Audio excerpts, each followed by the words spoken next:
Hello and welcome back to the Thrive and Five podcast. I hope you're having a great week so far and the January blues aren't hitting too hard. My Christmas tree's down now, so life is very sad.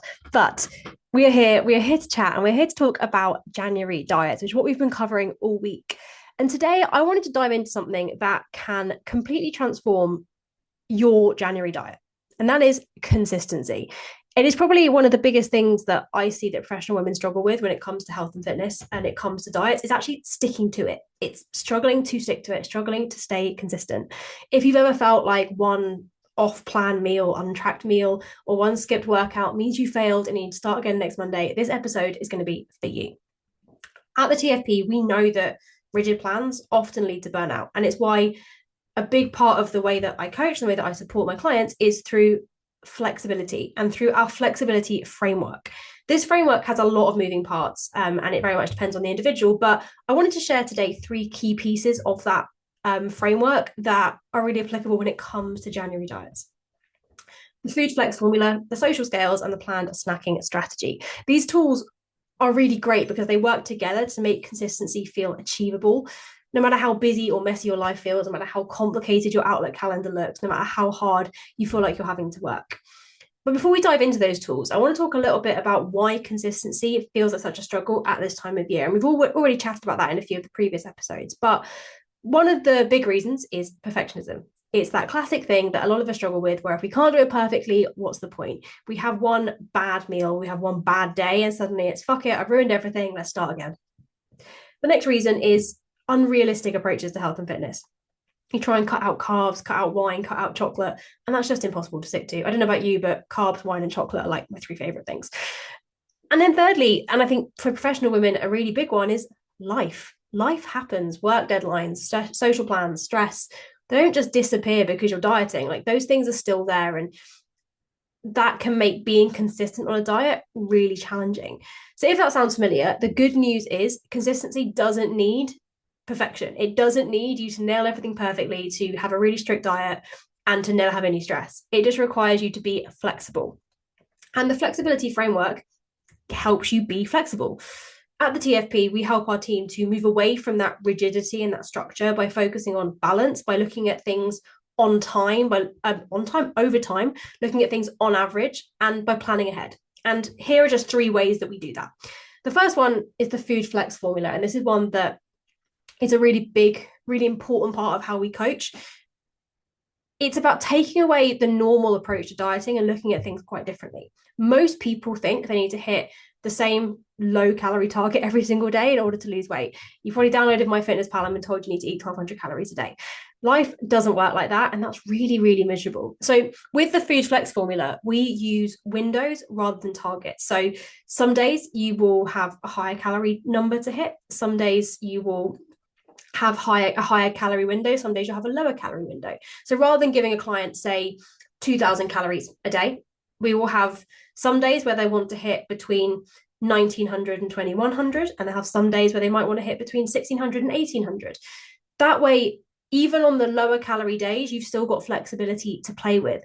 It's about listening to your body, about recognizing that calorie counting is not an exact science, and it's about designing your diet in a way that works for you. There are some days where you want to have more food to eat because you're eating out or because that's the way your day looks. Maybe it's a day you're in the office and you're going to have to go out for lunch, and that means you're going to have a higher calorie lunch. But there are some days where actually you maybe want to have a little bit less food, or it's a little bit easier to come in slightly lower. But no matter what day it is, whether it's a high calorie day or a lower calorie day, we don't obsess about hitting an exact number. We don't worry about the fact that maybe you go a little bit over on MyFitnessPal and it goes into the red, that terrifying thing where it has that big minus in the red.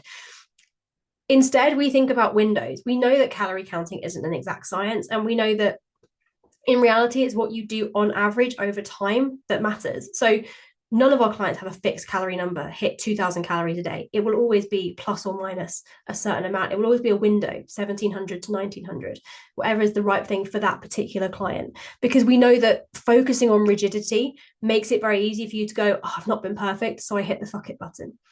We do the same thing, incidentally, and kind of as a side note, with other things as well. We do the same thing with steps. So we never have a fixed step number. It's always on average across a week. So a client might have, I don't know, an 8K a day step target, but in reality that's 8,000 on average. So some days that can be way under. That might be 3,000 on some days, and that might be 12,000 on other days. And we do the same thing with scale weight as well. When we're tracking weight loss, we don't look at individual fluctuations and numbers on certain days. We look at the average over time, not the daily fluctuations. So the takeaway from that, and what you can take from the way that we approach food, is you could set your calories up in the same way if you would like. But most importantly, when you have this approach to flexibility, when you have this less rigid approach, it is much, much easier to stay consistent because you stop feeling like you failed when one day looks a bit different to the next. The next tool we use is the social scales, because life is pretty social. Even in January, even when we're all trying to stay in and you'd be good because we spend too much money at Christmas or whatever, we're still sociable in January and we still want to do things. We still have plans, whether it's grabbing dinner with friends or a date night or grabbing drinks after work or just meeting up with a friend for a coffee. We have social plans. And what tends to happen when people are dieting is they either avoid social events altogether because it's too complicated and it's too difficult to stick to their diet, or they go in and go, oh, fuck it, order something they don't really want that's like super high calorie just because they can, because they're off track, and then end up spiraling. Instead of that, within the TFP, we use the social scales. And the way this works broadly is we think about the week as like a set of scales. It's about balancing it across the week, balancing your social events. Rather than seeing your social event in isolation, we look at it across the whole week. So rather than saying, I've got a dinner out on this day, I don't know how to handle it, we actually zoom out and say, right, across the week, these are the amount of social events that you have, and this is how you're going to approach each day across the week to make it all balance out. This helps you to prioritize what's the most important to you, and it helps you to think about things a little bit differently. But it also helps you to realize that actually that one social event is one event over the course of a whole week, and that means you can still stay consistent without feeling deprived. It's a really, really great tool that a lot of my clients love using because it actually gives you a sense of control over a situation that can sometimes feel quite out of control. And the third example of how we approach things with flexibility within the TFP is what I call the planned snacking strategy. Because one of the things that tends to happen when we're trying to stay consistent with a diet is we say, well, the most important thing is not to snack. I could not disagree more. Snacks are not the enemy. Snacks are a tool and they are really important. So with the planned snacking strategy, it's not about fighting your cravings. Instead, it's about planning in snacks in a way that works for you. So it's about looking at the foods you tend to crave and when you tend to crave them. It's about looking at the calories you have to play with. And it's about building in a snack planned that will help you to fight those cravings. A balanced snack that is nutritious, that gives you what you need and takes away that sense of guilt. That planned snack might be something kind of more nutritious, like yogurt and fruit. It might also be a chocolate bar if that's the right snack for you to have, but it's about planning ahead of time, working out what need the snack is meeting. Is it hunger? Is it boredom? Is it stress? And building in a snack at that time in a planned way that works for you. And that means that you don't end up doing that kind of 3 p.m. vending machine raid and eating 7 chocolate bars or whatever. It means you can still enjoy your snacks, and it means you can do so in a way that doesn't feel bingey or out of control.